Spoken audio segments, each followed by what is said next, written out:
اچھا اب مرزا جی ظاہر ہے اب تو مرزا جی سانپ وہ رسیاں پھینکیں گے اور سانپ دکھائیں گے. اب مرزا جی رسیاں پھینکیں گے اور سانپ دکھائیں گے. اب دیکھو رسیاں پھینکنا شروع کر رہے ہیں مرزا جی.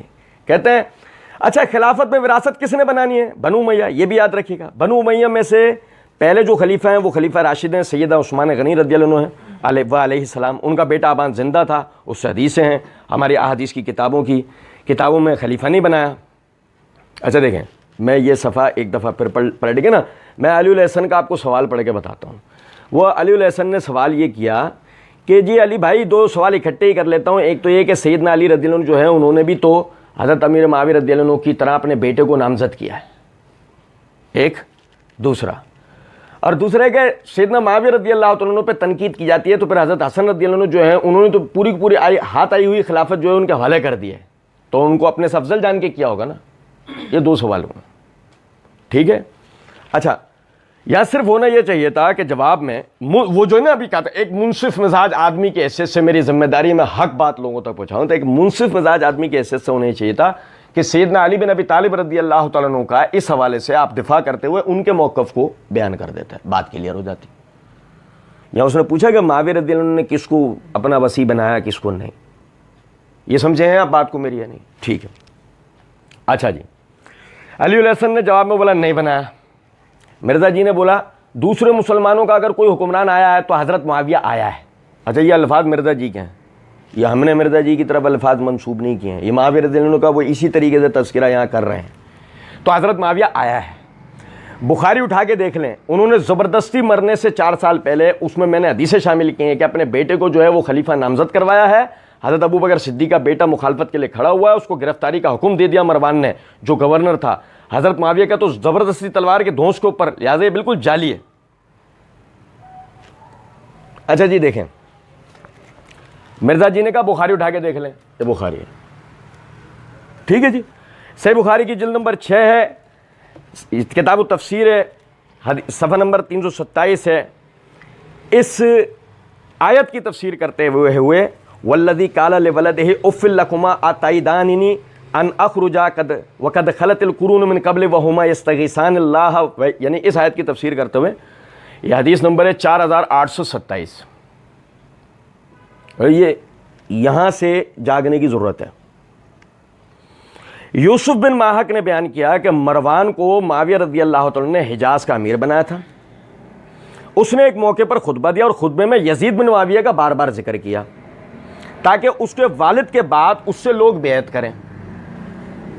اس پر عبد الرحمن بن ابی بکر رضی اللہ عنہ نے اعتراضاً کچھ فرمایا. مروان نے کہا اسے پکڑو. عبد الرحمن اپنی بہن عائشہ رضی اللہ تعالیٰ عنہ کے گھر میں چلے گئے تو لوگ ان کو نہیں پکڑ سکے. اس پر مروان بولا کہ اسی شخص کے بارے میں قرآن کی آیت نازل ہوئی ہے والذی قال لولدہ اف لکما اتعداننی. اس پر حضرت عائشہ نے کہا کہ ہمارے بارے میں اللہ تعالیٰ نے کوئی آیت نازل نہیں کی بلکہ تہمت سے میری برات ضرور نازل کی تھی.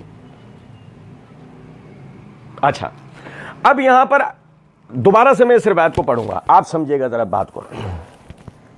تو بخاری اٹھا کے دیکھ لیں, انہوں نے زبردستی مرنے سے 4 سال پہلے اس میں نے حدیثیں شامل کی ہیں کہ اپنے بیٹے کو جو ہے وہ خلیفہ نامزد کروایا. حدیثیں سننے والے پہ کیا تاثر جائے گا؟ حدیثیں صحیح. اور میں نے معرفت الصحابہ و اہل بیت سیریز کے اندر صحابہ کے باہمی اختلافات میں تحقیق کا طریقہ میں نے وہاں یہ نقطہ بتایا ہے کہ حدیث جو ہے نبی صلی اللہ علیہ وسلم کے قول فعل یا تقریر کو کہا جاتا ہے.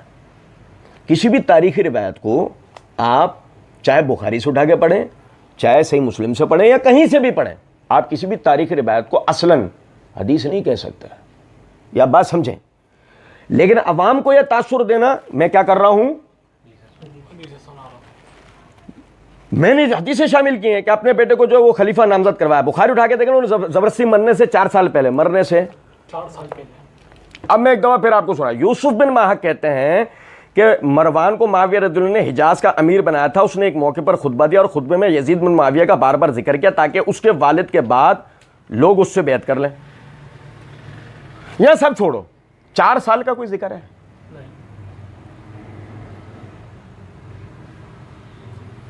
سب معاف. 4 سال کا یہاں پہ کوئی ذکر نہیں ہے. اچھا زبردستی مرنے سے پہلے معاویہ رضی اللہ تعالیٰ نے اپنے بیٹے کو خلیفہ نامزد کروایا ہے، یا معاویہ رضی اللہ عنہ کچھ زبردستی کرتے ہوئے نظر آ رہے ہیں؟ اچھا میں ایک دفعہ روایت دوبارہ پڑھ لیتا ہوں، ہو سکتا ہے میں جو ہے وہ غلط پڑھ رہا تھا پہلے، میں دوبارہ پڑھ کے سناتا ہوں۔ یوسف بن ماہک نے بیان کیا کہ مروان کو معاویہ رضی اللہ تعالیٰ نے حجاز کا امیر بنایا تھا۔ اس نے ایک موقع پر خطبہ دیا اور خطبے میں یزید بن معاویہ کا بار بار ذکر کیا تاکہ اس کے والد کے بعد اس سے لوگ بیعت کریں۔ اس پر عبد الرحمن بن ابی بکر رضی اللہ عنہما نے اعتراضاً کچھ فرمایا۔ مروان نے کہا اسے پکڑ لو۔ عبد الرحمن اپنی بہن عائشہ رضی اللہ تعالیٰ عنہ کے گھر میں چلے گئے تو وہ لوگ پکڑ نہیں سکے۔ اس پر مروان بولا کہ اسی شخص کے بارے میں قرآن کی آیت نازل ہوئی ہے والذی قال لولدہ اف لکما اتعیدان۔ تو اس پر حضرت عائشہ رضی اللہ تعالیٰ عنہ نے کہا کہ ہمارے بارے میں اللہ تعالیٰ نے کوئی آیت نازل نہیں کی بلکہ تہمت سے میری برات ضرور نازل کی تھی۔ یہ یوسف بن ماہک کا انٹرویو ہے جو اس موقع پر، اس موقع کے لیے یوسف بن ماہک نے یہ انٹرویو اپنا دیا ہے۔ ٹھیک، اچھا جی، اچھا حضرت ابو بکر صدیق کا بیٹا مخالفت کے لیے کھڑا ہوا ہے۔ حضرت ابو بکر صدیق کا بیٹا مخالفت کے لیے کھڑا ہوا، اس کو گرفتاری کا حکم دے دیا۔ ٹھیک ہے، گرفتاری کا حکم دیا، یہ کہا اس کو پکڑو۔ ان دو باتوں میں فرق ہوتا ہے، اس کو پکڑو، گرفتاری کا حکم دیتا ہے، یہ دو باتوں میں فرق۔ اچھا چلو مان لیتے ہیں گرفتاری کا حکم مروان دے رہا ہے، معاویہ رضی اللہ عنہ دے رہا ہے۔ جیسے دیکھ لو وہاں پہ سمجھو کہ شیخ زبیر سمجھا رہے ہیں کہ مراد یزید ہے، نہیں معاویہ ہے۔ یہاں بھی کر رہا ہے مروان، اور کون ہے؟ نہیں معاویہ ہے۔ آپ سمجھ رہے ہیں بات کو یا نہیں؟ اور پھر دیکھیں آگے، تو حضرت معاویہ کا تو زبردستی تلوار کے دھونس کے اوپر لہٰذا بالکل جعلی ہے۔ مرزا جی اور مرزا جی کے مقلدین کی جناب میں ہمارا 33واں سوال ہے۔ مرزا جی اور ان کے مقلدین اس بات کے قائل ہیں کہ قرآن پاک میں اللہ رب العزت نے سیدنا ابو بکر صدیق رضی اللہ تعالی عنہ اور نبی صلی اللہ علیہ وسلم کا ہجرت کے دوران کا وہ جو غار والا واقعہ ہے اس کا ذکر کیا ہے۔ اذ ہما ثانی اثنین، اذ ہما ثانی اثنین والی جو آیت ہے، مرزا جی اور مرزا جی کے مقلدین بھی اس بات کو تسلیم کرتے ہیں کہ اس سے مراد سیدنا ابو بکر صدیق رضی اللہ تعالی عنہ ہیں۔ اب اگر یوسف بن ماہک کا یہ انٹرویو بالکل صحیح ہے، آپ کو قابل قبول ہے، تو حضرت عائشہ اس انٹرویو کے بقول حضرت عائشہ یہ فرما رہی ہیں کہ ما انزل اللہ فینا شیئا من القرآن الا ان اللہ انزل عذری، اللہ تعالیٰ نے ہم آل ابی بکر کے لیے قرآن میں کچھ بھی نازل نہیں کیا سوائے میرے، یعنی کہ وہ میری برات کے۔ تو یوسف بن ماہک کا یہ انٹرویو اگر آپ کو قبول ہے تو وہ جو ابو بکر کے لیے جو آیت اتری ہوئی ہے وہ نہیں ہے کیا؟